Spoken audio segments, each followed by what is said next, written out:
Hi, I'm Mark Thorburn and welcome back to Tuts Plus Introduction to Sony Vegas Pro. In this lesson, we'll look at the layout and how to get your footage into the software, plus some of the basic editing techniques. So this is the standard layout for Sony Vegas Pro. As you can see, you have a trim window here, you've got your playback window here, you've got your project media or various other things like effects and things, depending on which tab you click down here, will appear on this side. Down here, the default setting starts with one visual track and one audio track. So let's start putting some media into the program. There are two ways that you can do this. You can either, from the project media tab here, hit that and then decide which media it is that you want to via that, or another way of doing it is simply to open up a folder and drag it in. So these are the images that we're going to be using. This is the footage that we're going to be using. So we'll start with number one, just drag it in and drop it right there. And then we'll get rid of that for now. And you can see there it is and it appears there. Now, what you can do, I tend to work off two screens. So my layout is different, but let's work off the standard layout. But you can move these windows around, etc., and customize the layout. But let's get rid of the trimmer window because that's not something that I tend to use that often. That gives us room to increase the playback window and also the project, the explorer, and also the effects and media generators windows. So there we go. We start with that, and that's how you import it. There it is. It plays back quite nicely. Not there's much movement in that film there. By the way, if you ever get the opportunity to visit Prague in the Czech Republic, I can highly recommend it. So that's how we import our media. You can either do it, as I say, by clicking there and importing it, or you can do it by simply dragging in from a folder window and putting it there. So let's import all of the media that we want to. And if we don't want to put it on the timeline, we don't want to drag it straight in there, then the easiest way to do it is via the import window here. So we find the right piece and then we'll put it in. And what you can do is simply select everything that's in there by dragging like that and open, and they will all then appear here in the project window. So these are all the things that we're going to need to put together in order to produce the little promo for Prague. And as you can see down here, they've all loaded up fairly quickly.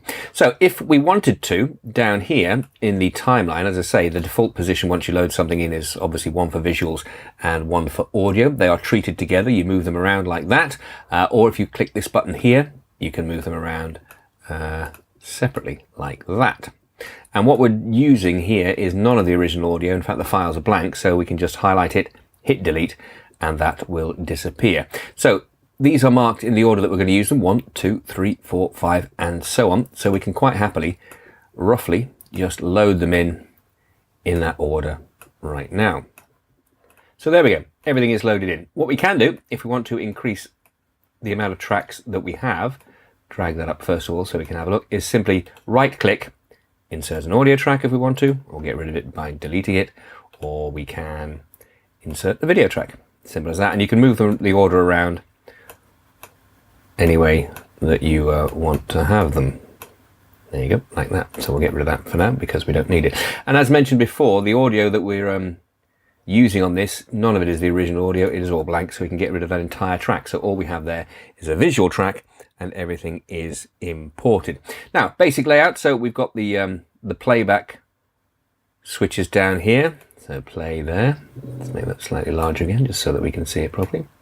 You can move down the timeline like this, simply by clicking on the top. And we see everybody there. All very good and interesting. What else can we do? Well, trimming and crossfading, really simple. Just zoom in. Let's go to one with a bit of movement on. Let's go into the bridge here.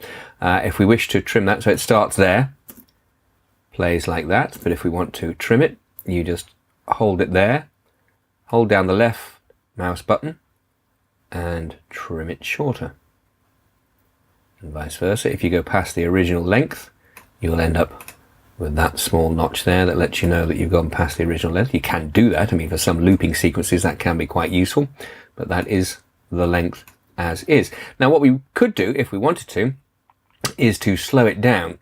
So if we hit that there, move everything else along, what that button does is move everything along that's on the timeline. If you take that off, it'll just move the one thing, but we just want everything out of the way a little bit, so let's move it down, then take that off.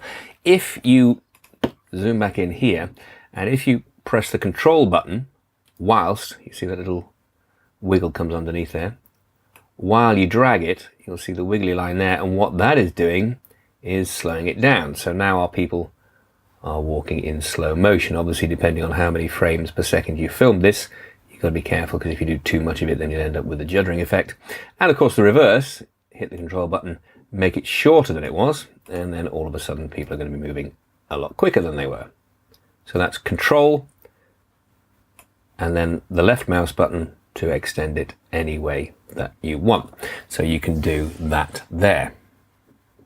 When it comes to crossfading, we'll go back to this one here. So say we wanted to put this over the top of that, you literally just drag it along like that, and you'll get a crossfade, and it'll look like this. Quite a nice smooth crossfade. And obviously by just changing the distance between the two, that's the speed of the crossfade there. Or of course, you can just straightforward cut by putting them against each other, and it becomes a cut like that. And those really are the basics for importing media and moving it around within your timeline in Sony Vegas Pro. Couldn't be simpler. And there you have it, the basics to get you started in Sony Vegas Pro. In the next lesson, we'll look at getting the first pass together to create the flow and tone that we're looking for. I'm Mark Thorburn, thanks for watching.